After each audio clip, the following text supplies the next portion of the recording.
আলহামদুলিল্লাহি রব্বিল আলামিন ওয়াসসালাতু ওয়াসসালামু আলা রাসূলিহিল কারীম ওয়া আলা আলিহি ওয়া সাহবিহি আজমাইন।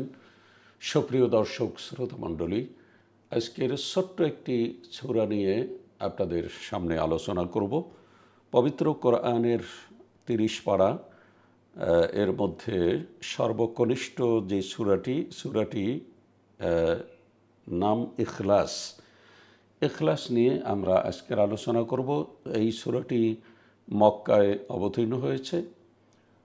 সূরাটিতে আল্লাহ রাব্বুল আলামিন তার একত্ববাদ, তিনি এক এবং একক এবং তার কোনো শরিক নেই, এই একত্ববাদ অথবা তাওহীদ অত্যন্ত চমৎকারভাবে এই সূরাটির মধ্যে আল্লাহ তুলে ধরেছেন। আউযু বিল্লাহি মিনাশ শাইতানির রাজিম, বিসমিল্লাহির রহমানির রহিম। কুল অর্থাৎ হে রাসূল আপনি বলুন, হুয়া মানে তিনি, আল্লাহ শব্দের অর্থ আল্লাহ, আহাদ ওয়াহিদ থেকে আহাদ শব্দটি, ওয়াহিদ মানে এক আর আহাদ শব্দটির অর্থ হচ্ছে একক বা অদ্বিতীয়। এক বললে তার দুই তিন এরকম থাকা স্বাভাবিক, কিন্তু যখনই বলা হবে একক তখন ওই একক এক ছাড়া আর কোনো সংখ্যা নেই। এই জন্য সম্ভবত শব্দটি ওয়াহিদ না বলে আহাদ বলা হয়েছে। তাহলে এখানে আমরা অর্থ পেলাম যে রসুলকে লক্ষ্য করে বলছেন, হে রসুল আপনি বলুন, নিশ্চয়ই আল্লাহ রাব্বুল আলামিন তিনি একক এবং অদ্বিতীয়।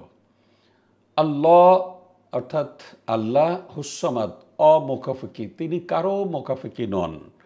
অর্থাৎ তার ছেলে নাই, তার মেয়ে নাই, তার সন্তান নাই, তার আত্মীয় স্বজন নাই যে বিপদে আপদে তাকে রক্ষা করবে, এরকম তিনি কারো মুখাফেকি নন। অথবা তার কোনো অভাব অভিযোগ এরকম নেই।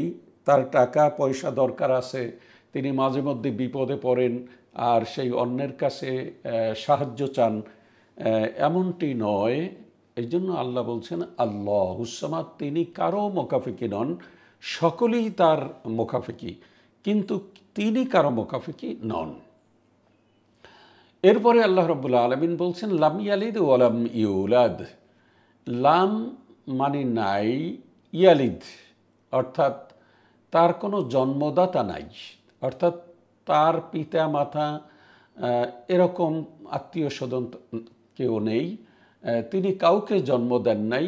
অলাম ইউলাদ, এবং তিনি কারো কাছ থেকে জন্ম নেননি, অর্থাৎ তিনি কাউকে জন্মও দেন নাই।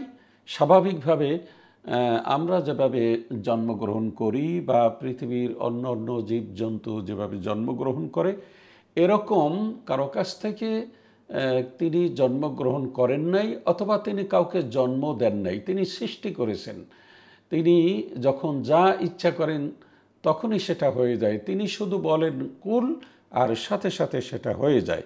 তো সুতরাং তিনি সকলকে সৃষ্টি করেছেন। কিন্তু স্বাভাবিকভাবে আমরা দেখি আমাদের পিতামাতা আছে, দাদা দাদি, নানা নানি আছে, আত্মীয় স্বজন, এই রকম জন্মগতভাবে কোনো আত্মীয় তার নেই। এই জন্য আল্লাহ বলছেন তিনি কাউকে জন্ম দেন নাই, অথবা তাকেও কেউ জন্ম দেয় নাই।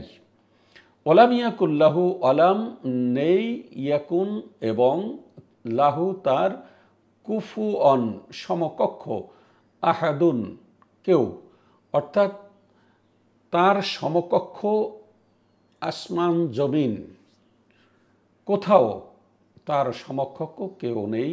তিনি একক এবং এক, অর্থাৎ তিনি তার সমকক্ষ মানে তার শক্তির দিক থেকে, তার পাওয়ারের দিক থেকে, তার কোয়ালিটির দিক থেকে তার সমকক্ষ কেউ নেই। যেহেতু তিনি স্রষ্টা, আর পৃথিবীর যা কিছু আমরা দেখতে পাচ্ছি সব হচ্ছে সৃষ্টি, সুতরাং এদিক থেকে তিনি একক এবং তার কোনো সমকক্ষ নেই। তো এই সূরাটির মধ্যে আমরা দেখতে পাচ্ছি সূরাটি অত্যন্ত গুরুত্বপূর্ণ একটি সূরা, এবং এই সূরাটির নামকরণের ক্ষেত্রে আমরা দেখতে পাচ্ছি যে ইখলাস শব্দটি এই সূরাটির মধ্যে নেই, কিন্তু অন্যান্য সূরাগুলির মধ্যে কোনো একটি শব্দকে কেন্দ্র করে সূরাটির নামকরণ করা হয়েছে, আর শুধুমাত্র একটি সূরা যে বিষয়বস্তুর উপরে ভিত্তি করে এই সূরাটির নামকরণ করা হয়েছে। তো এখানে আমরা বুঝতে পারলাম যে আল্লাহ রাব্বুল আলামিন তিনি একক এবং এক, তার কোনো দ্বিতীয় নেই। সুতরাং তিনি এককভাবে যা কিছু করবেন তিনি এককভাবেই করেন। ওয়ালা ইউশরিকু বিহুকমিহি আহাদা, আল্লাহ একাই হুকুম করেন, আল্লাহ একাই তিনি সমস্ত কাজের স্রষ্টা, তার কাজে কেউ অংশীদারিত্ব নেই এবং তার হুকুমেও কেউ অংশীদারিত্ব নেই। তো সূরাটি সংক্ষিপ্তভাবে হলেও চমৎকারভাবে এখানে তাওহীদ আল্লাহ তুলে ধরেছেন, আমরা সহজেই বুঝতে পারি তার কোনো শরিক নাই এবং তিনি কারো মুখাফিকি নন, তিনি কাউকে জন্ম দেন নাই এবং তিনিও কারো কাছ থেকে জন্ম হন নাই এবং তার সমকক্ষ আসমান জমিনে এই পৃথিবীর কোথাও নেই। তো আসুন সূরাটির লক্ষ্য উদ্দেশ্যকে সামনে রেখে আমরা এই সূরাটি তেলাওয়াত করি এবং এর শিক্ষণীয় বিষয়গুলি আমরা ধারণ করে আমাদের জীবনকে পরিচালনা করি। আল্লাহ যেন আমাদের সকলকে তৌফিক দান করেন, আমিন। ওয়া আখিরু দাওয়ানা আনিল হামদুলিল্লাহি রাব্বিল আলামিন। আসসালামু আলাইকুম ওয়া রাহমাতুল্লাহি ওয়া বারাকাতুহু।